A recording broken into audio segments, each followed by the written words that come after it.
A paz do Senhor, meus irmãos. Hoje, dia 18 de março, vamos ler Juízes 7, 8 e 9. Juízes capítulo 7. Gideão vence os midianitas. De madrugada Jerubbaal, isto é, Gideão, e todo o seu exército acampou junto à fonte de Arode.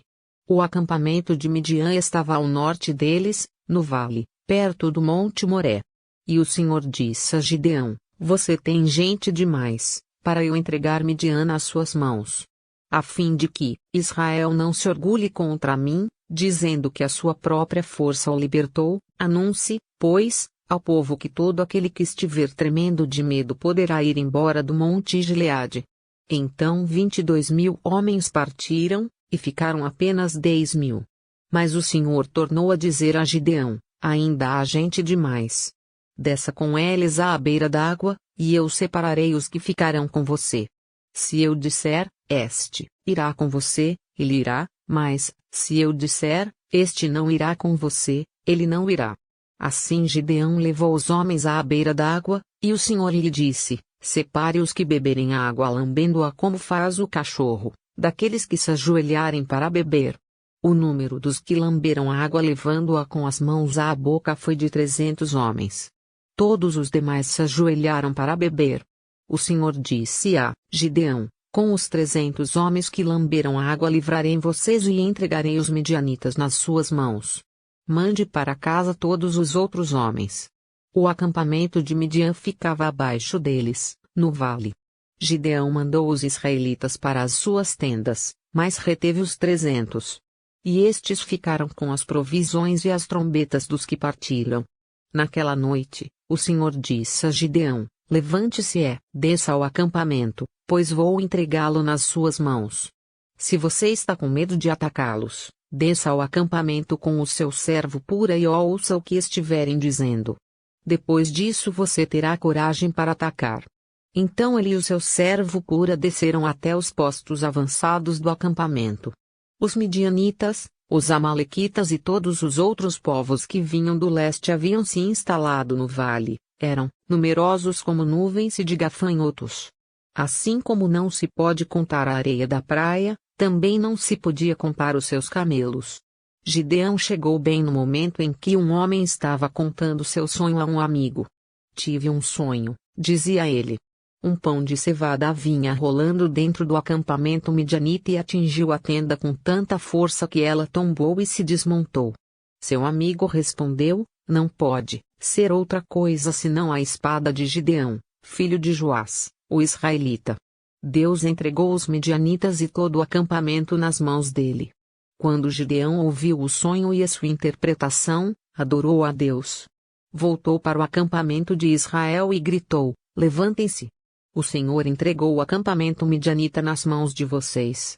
Dividiu os 300 homens em 3 companhias e pôs nas mãos de todos eles trombetas e jarros vazios, com tochas dentro. E ele lhes disse: Observem-me. Façam o que eu fizer. Quando eu chegar à extremidade do acampamento, façam o que eu fizer. Quando eu e todos os que estiverem comigo tocarmos as nossas trombetas ao redor do acampamento, toquem as suas, e gritem, pelo Senhor e por Gideão. Gideão e os 100 homens que o acompanhavam chegaram aos postos avançados do acampamento pouco depois da meia-noite, assim que foram trocadas as sentinelas. Então tocaram as suas trombetas e quebraram os jarros que tinham nas mãos. As 3 companhias tocaram as trombetas e despedaçaram os jarros. Empunhando as tochas com a mão esquerda e as trombetas com a direita, gritaram: À espada, pelo Senhor e por Gideão. Cada homem mantinha a sua posição em torno do acampamento, todos os midianitas fugiam correndo e gritando. Quando as 300 trombetas soaram, o Senhor fez que em todo o acampamento os homens se voltassem uns contra os outros com as suas espadas. Mas muitos fugiram para Bet-sita, na direção de Zererá, até a fronteira de Abel-Meolá, perto de Tabate. Foram, pois, convocados todos os homens de Efraim, e eles ocuparam as águas do Jordão até Bet-bara. Os israelitas de Naftali, de Azer e de todo o Manassés foram convocados, e perseguiram os midianitas. Gideão enviou mensageiros a todos os montes de Efraim, dizendo: desçam para atacar os midianitas e cerquem as águas do Jordão à frente deles até Bet-bara. Eles prenderam 2 líderes midianitas, Oreb e Zeeb. Mataram Oreb na rocha de Oreb e Zeeb no tanque de prensar uvas de Zeeb. E, depois de perseguir os midianitas, trouxeram a cabeça de Oreb e a de Zeeb a Gideão, que estava do outro lado do Jordão. Juízes capítulo 8. Gideão persegue 2 reis. Os efraimitas perguntaram, então, a Gideão, por que você nos tratou dessa forma? Por que não nos chamou quando foi lutar contra Midian? E o criticaram duramente. Ele, porém, lhes respondeu, que é que eu fiz, em comparação com vocês? O resto das uvas de Efraim não são melhores do que toda a colheita de Abiezer? Deus entregou os líderes medianitas Oreb e Zeeb nas mãos de vocês. O que pude fazer não se compara com o que vocês fizeram.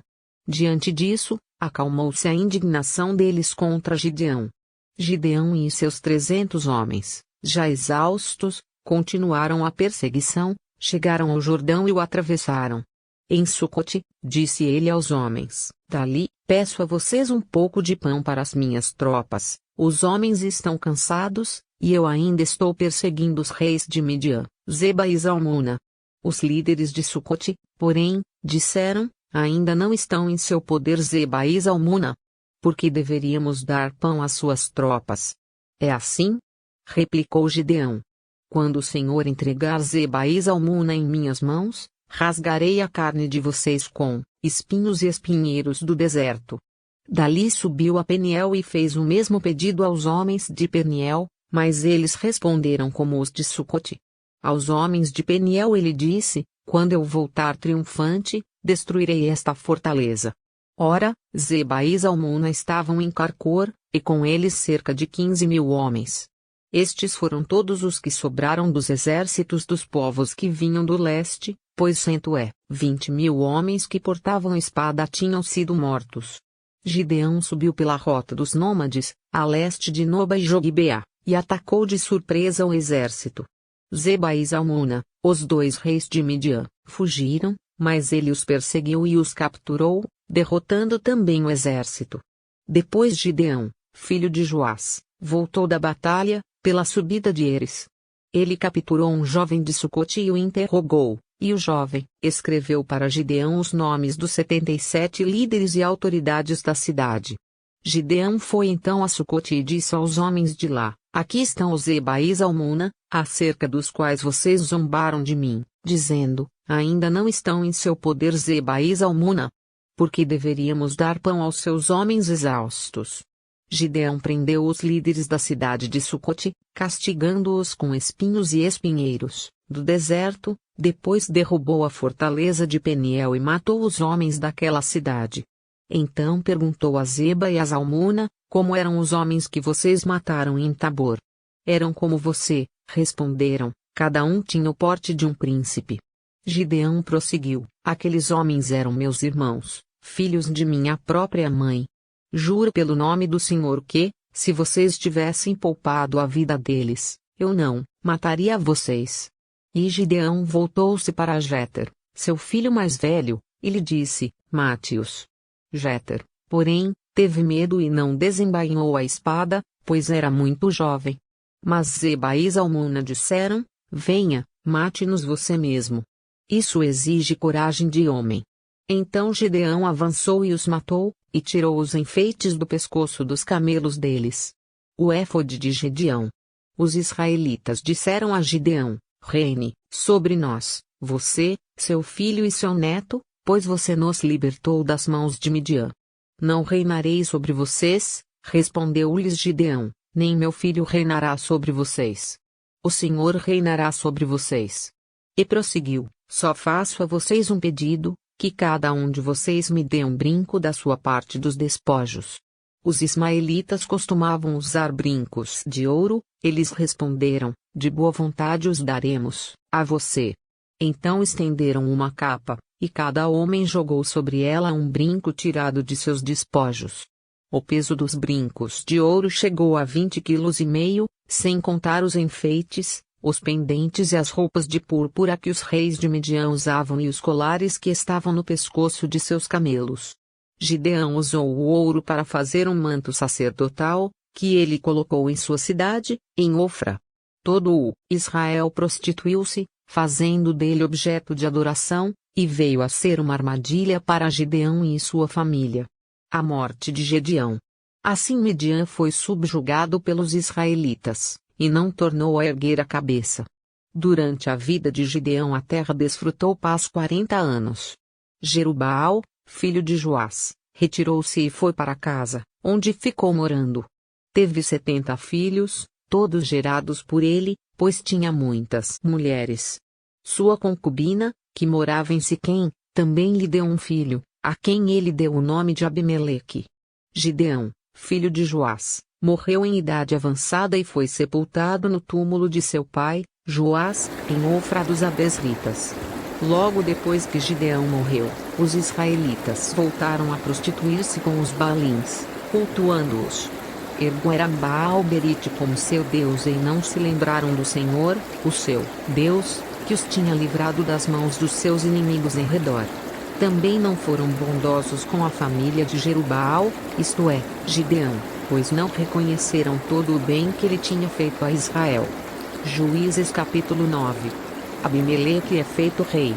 Abimeleque, filho de Jerubaal, foi aos irmãos de sua mãe em Siquém e disse a eles e a todo o clã da família de sua mãe: perguntem a todos os cidadãos de Siquém, o que é melhor para eles, ter todos os 70 filhos de Jerubaal governando sobre eles, ou somente um homem. Lembrem-se de que eu sou o sangue do seu sangue. Os irmãos de sua mãe repetiram tudo aos cidadãos de Siquém, e estes se mostraram propensos a seguir Abimeleque, pois disseram: ele é nosso irmão. Deram-lhe 70 peças de prata tiradas do templo de Baal-berite, as quais Abimeleque usou para contratar alguns desocupados e vádios, que se tornaram seus seguidores. Foi à casa de seu pai em Ofra e matou seus 70 irmãos, filhos de Jerubaal, sobre uma rocha. Mas Jotão, o filho mais novo de Jerubaal, escondeu-se e escapou. Então todos os cidadãos de Siquém e de Bet-Milo reuniram-se ao lado do carvalho, junto à coluna de Siquém, para coroar Abimeleque rei.